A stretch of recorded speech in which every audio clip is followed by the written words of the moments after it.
तर यानंतरची बातमी आहे महादेव जानकर यांनी केलेल्या वक्तव्यासंदर्भात जो लोकसभेच्या जागा देईल त्याच्यासोबत आम्ही असणार आहोत। रासपच्या महादेव जानकर यांनी हे वक्तव्य केलेलं आहे।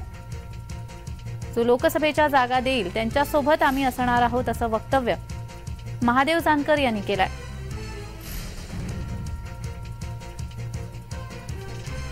जो लोकसभेच्या जागा देईल त्याच्यासोबत आम्ही असणार असं वक्तव्य महादेव जानकर यांनी केलेलं आहे।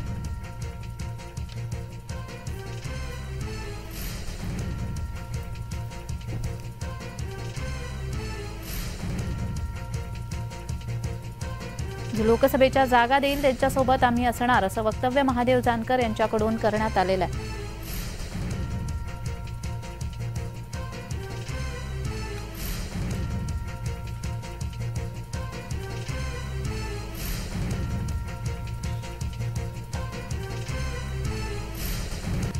रासपच्या महादेव जानकर यांनी हे वक्तव्य केलेलं आहे। जो लोकसभेच्या जागा देईल त्यांच्यासोबत आम्ही असणार असं वक्तव्य त्यांनी केलंय।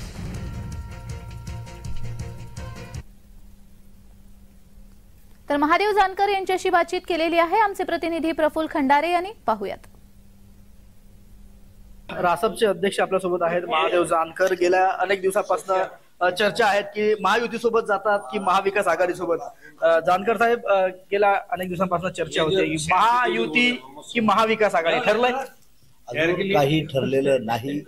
राष्ट्रीय समाज पक्षाचा संघटना दौरा डॉक्टर तौफिक शेखच्या नेतृत्वाखाली आम्ही फिरत आहे।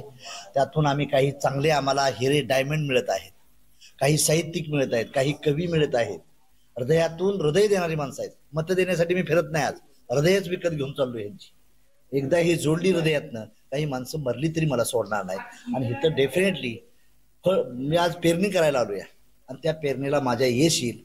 10 वर्षात या राज्यामध्ये देशामध्ये निम्म्या अर्धी सत्ता राष्ट्रीय समाज पक्षाची असेल। आज सध्याला काय अजून आम्हाला कुणीच युती दिली नाही आणि राजकारणामध्ये जर तरला व्हॅल्यू नसतं, म्हणून आम्ही अकेला चलो मंजिल तक, दिल्ली हमारा अंतिम लक्ष्य आहे।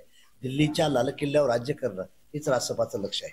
मला बॉम्बेचं राज्य नाही करायचं, मला दिल्लीमध्ये राजा राहतो आणि मुंबईमध्ये सुभेदार राहतो। राजाच्या मनात आलं तर सुभेदार कधी हटवला जातो, पण आम्हाला राज्यपाठच हातात घ्यायचा आहे, दिल्लीच पार्लमेंटच ताब्यात घ्यायचं आहे। या दृष्टीने आमचा दौरा आहे। माडाची जागा दिला जाईल असं संपूर्ण चर्चा होते। शरद पवारांकडून काही शब्द मिळाला का? नाही, पवार साहेबांनी तरी सांगितलं, पण पवार साहेबांना म्हणलं मी तुम्ही एकच जागा देताय, मग उद्धव साहेबांना आणि काँग्रेसला मी विरोध करणार, तिथं माझे उमेदवार टाकणार।